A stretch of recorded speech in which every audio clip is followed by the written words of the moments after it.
अस्सलाम वालेकुम। सहरो अफ्तार में काम आने वाले टोटके। पकोड़ों को अंदर से नरम और बाहर से खस्ता बनाने के लिए पकोड़ों को बनाते वक्त इसमें 2 से 3 चम्मच तेल डालें। फिर पकोड़ों को बनाकर तलें। पकोड़े इंतहाई नरम और बाहर से क्रिस्पी बनेंगे। शहरी में बाज़ लोग पाए, नहारी, तले हुए अंडे, मग्ज़ वगैरह खाते हैं, तो इन चीज़ों से गुरेज करें क्योंकि ये चीज़ें खाने के बाद प्याज की शिद्दत बढ़ जाती है। अगर खाने भी हों तो कम मकदार में खाएं और हफ्ते में एक बार खा सकते हैं। शहरी में हमेशा कम तेल में बने हुए सालन, कबाब और दही का इस्तेमाल करें क्योंकि ये चीज़ें सीने पर भारी नहीं लगती और बआसानी सहरी करके अपना पूरा दिन गुजारा जा सकता है। लेकिन सहरी हरगिज़ मत छोड़ें क्योंकि बाज़ लोग ऐसे होते हैं जो नींद और काहली के बाइस सहरी किए बगैर रोज़ा रख लेते हैं और बिना सहरी रोज़ा रखना अपना मामूल बना लेते हैं। लेकिन माहरीन के मुताबिक ये इंतहाई गलत बात है। सहरी ज़रूर करना चाहिए। सहरी में ऐसी ग़िज़ाओं का इंतखाब करें जो हल्की हो और कम तेल में तली हुई हों, सालन और कबाब वगैरह। रात में सोने से पहले नीम गर्म पानी में इसबगोल का इस्तेमाल लाजमी करें क्योंकि पानी की कमी की वजह से बाज़ लोगों को कब्ज़ का मसला हो जाता है। इससे कब्ज़ का मसला नहीं होगा। गर्म दूध में थोड़ी सी हल्दी, दालचीनी, काली मिर्च और सौंफ डालकर पी लेने से दिन भर भूख प्यास की वजह से होने वाले कमर दर्द से छुटकारा मिल जाता है। बेसन या मैदे को कीड़े लगने से बचाने के लिए इसमें 2 से 3 अदद तेज पत्ते या लौंग डाल दें, कीड़े नहीं लगेंगे। अफ्तारी के बाद अक्सर लोगों में सुस्ती और काहली के साथ साथ आधे सर का दर्द भी शुरू हो जाता है। ऐसे में बर्फ़ के क्यूब गर्दन के पिछले हिस्से पर रगड़ने से दर्द फौरी आराम आ जाएगा। रोज़ादारों को अक्सर अचानक शदीद सर दर्द, आँखों में दर्द का सामना होता है।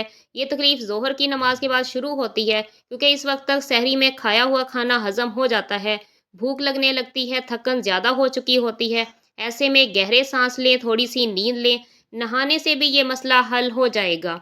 खिले खिले चावल बनाने के लिए चावलों को उबालते वक्त इसमें 1 चम्मच लीमू का रस शामिल कर लें। लीमू का रस नहीं है तो सिरका शामिल कर लें। खुशबूदार और खिले खिले लंबे चावल बनेंगे। पकोड़े बनाते वक्त कभी भी सोडे का इस्तेमाल ना करें क्योंकि एक तो ये ब्लड प्रेशर लेवल बढ़ाता है। जिन पकोड़ों में सोडा डाल दिया जाए फिर वो अजाफी तेल जज़ब कर लेते हैं। महंगाई के इस दौर में तेल का इस्तेमाल भी ज़्यादा हो जाता है। बिना सोडे वाले पकोड़े भी अच्छे मज़ेदार बनते हैं और तेल का इस्तेमाल भी कम होता है। नरम कोफ्ता बनाना हो तो कीमा बगैर चर्बी वाला इस्तेमाल करें और प्याज लाजमी डालें। इससे कोफ्ते नरम और जायकादार बनेंगे। रमज़ान में बाज़ औक़ात औरतों से गलती से मिर्चें ज़्यादा डल जाती हैं जिसके बाद वो बहुत परेशान हो जाती हैं और ऐसी सूरत में वो खाने को चेक भी नहीं कर सकती क्योंकि वो रोज़े की हालत में होती हैं। तो इसमें 2 अदद लीमू का रस शामिल कर लें। सालन में डाली गई मिर्चें काफ़ी हद तक कम हो जाएंगी। दही फुल्कियाँ पकोड़े से बहुत ज़्यादा बेहतर होती हैं क्योंकि फुल्कियों को पानी में भिगोने की वजह से इनमें मौजूद तेल निकल जाता है जिसके बायस कोलेस्ट्रोल के मरीज़ भी आसानी से लुत्फ़अंदोज़ हो सकते हैं। और दही तो वैसे भी सेहत के लिए बहुत ही ज़्यादा बेहतरीन और क़ुव्वत मुदाफ़त की ग़िज़ा समझी जाती है।